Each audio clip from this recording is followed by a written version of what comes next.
The true story of Noah and the flood. Biblical account, Genesis 6:9. According to the Bible, the story of Noah and the great flood is a real historical event that took place in ancient times, long before recorded history. It is described in the book of Genesis as a divine judgment against widespread human wickedness and violence. The world before the flood. At that time, the world was filled with evil. Humanity had become deeply corrupt, violent, and immoral. The Bible says, "The Lord saw how great the wickedness of the human race had become on the earth." The Lord regretted that he had made human beings on the earth, and his heart was deeply troubled. Genesis 6:5-6 NIV.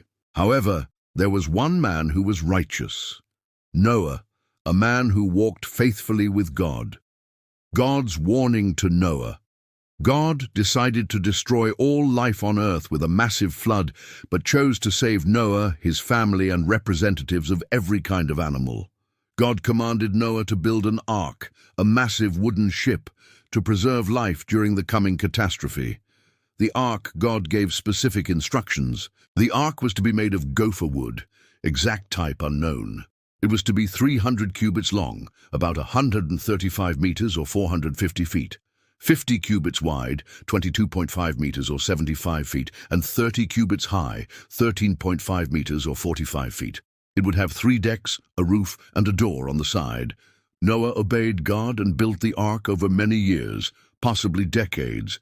While he did so, he likely warned others. But no one repented. The flood begins. When Noah finished the ark, he entered it with his wife, his 3 sons, Shem, Ham, and Japheth, and their wives, 7 pairs of every clean animal and 1 pair of every unclean animal, birds and creeping things as commanded. Then God sealed the door. After 7 days, the flood began.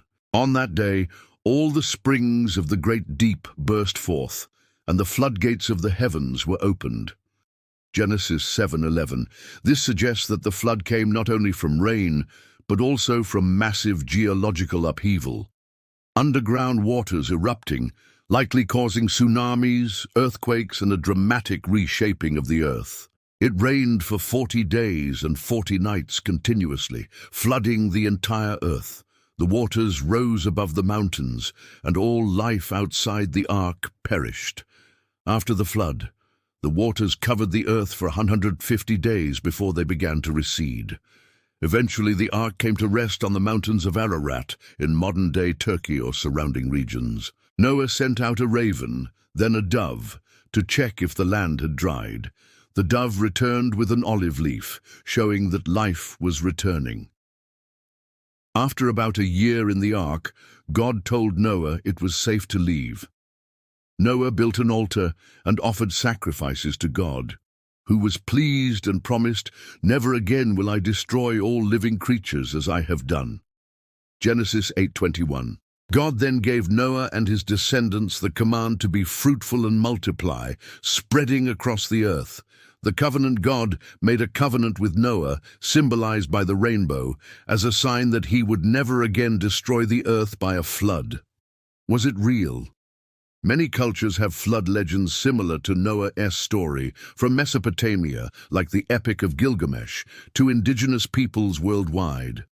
These accounts suggest a shared memory of a real, global, or massive regional flood event. While the exact historical and geological details are debated, the biblical story is presented as a literal event with spiritual significance.